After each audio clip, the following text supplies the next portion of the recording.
Hey, Tilted Barners. We're back here in the back pasture, and you can see behind me the cattle really got this grazed down. Without having any rain, things have been pretty tough. We finally got some rain here a little while ago, and it's never enough, I guess. We could use a good 1 or 2 day soaker, just a slow soaker, but that's not in the forecast. So this is back behind me here. This is that pasture that we call it the back pasture. This is the one that we just I shouldn't say threw the fence up. We got this fence up at the very last minute. You saw in the video, this is the one where we were pounding posts through the old MDOT backfill.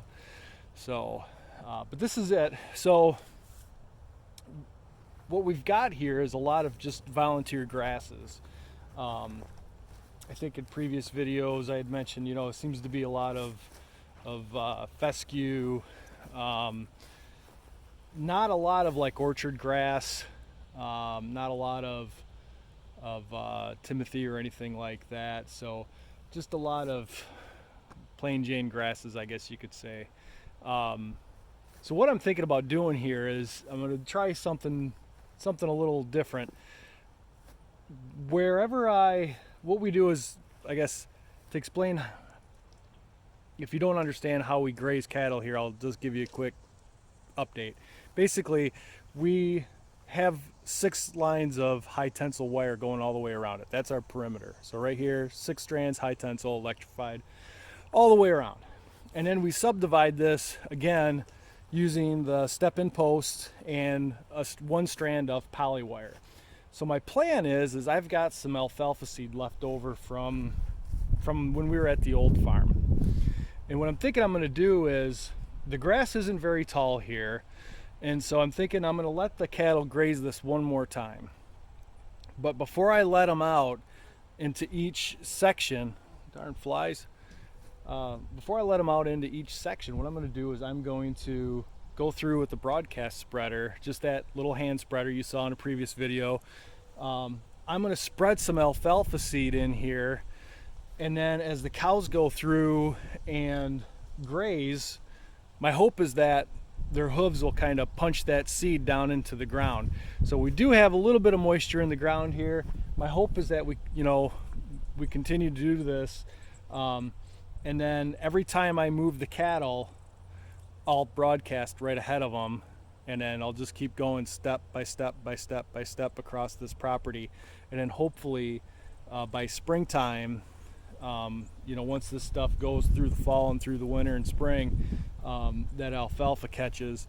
And this has got, a decent seeding. I'm not looking to, break any records here with what I'm trying to do. I guess more of an experiment more than anything, but just see how well it goes. Maybe it'll take, maybe it won't, but that's my thought. So I'm going to set some stakes out, some temporary fence stakes, and then put up some polyline and get the broadcast spreader out, broadcast where I'm going to go, and then I'll put the cattle in. So get after it.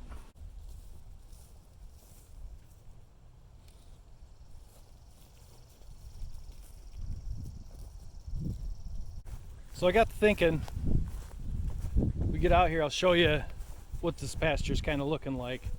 We've got everything from right here, it's not very tall, a lot of dead stuff. The nice thing about this is it's got all this, I don't know what you want to call this, just this dead stuff matted down. And so what little bit of moisture we do get, it seems to hold it pretty well. So some areas like this, they're grazed right down to nothing. And then down here, we don't even have to go that far. Here's a good spot right here. We get into an area like this, and you can see it's a lot taller, a lot thicker. So it's kind of hit and miss. I don't think, you know, some of these areas are, they call it the area of repugnance, where the cattle have gone to the bathroom. They won't touch that area. Some of it is that, yeah, but a lot of it's just stuff they've been passing up. So as we've been going through this this next round, on top of having them grazing this down, I've also been putting out some hay. So we got some small squares that are left over from the old farm on third cutting that we took them right off the field and brought them right out here to the new farm, so we didn't have to move them twice.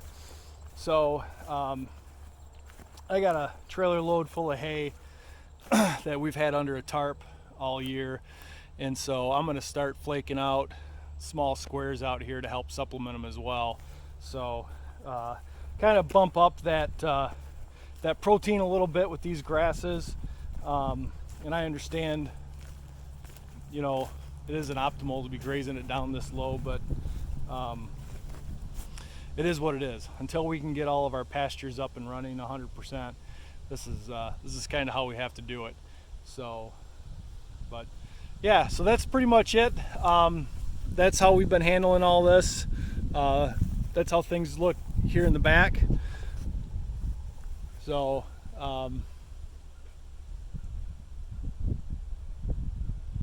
yeah.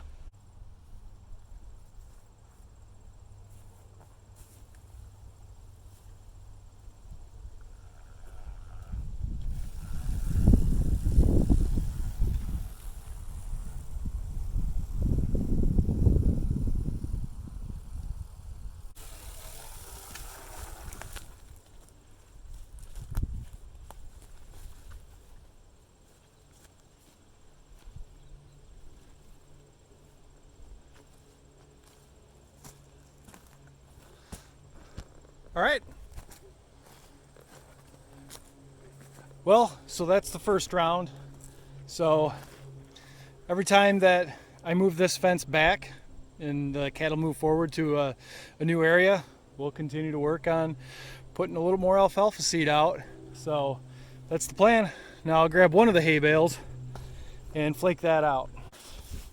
So all we're doing here is, like I said, just flaking a bale out and just kind of get it out there so the cattle will eat it up. And grab some of that rope or twine. Basically, the other advantage of doing it this way is if there are any seed heads in there, they'll go down and they'll self-seed as well.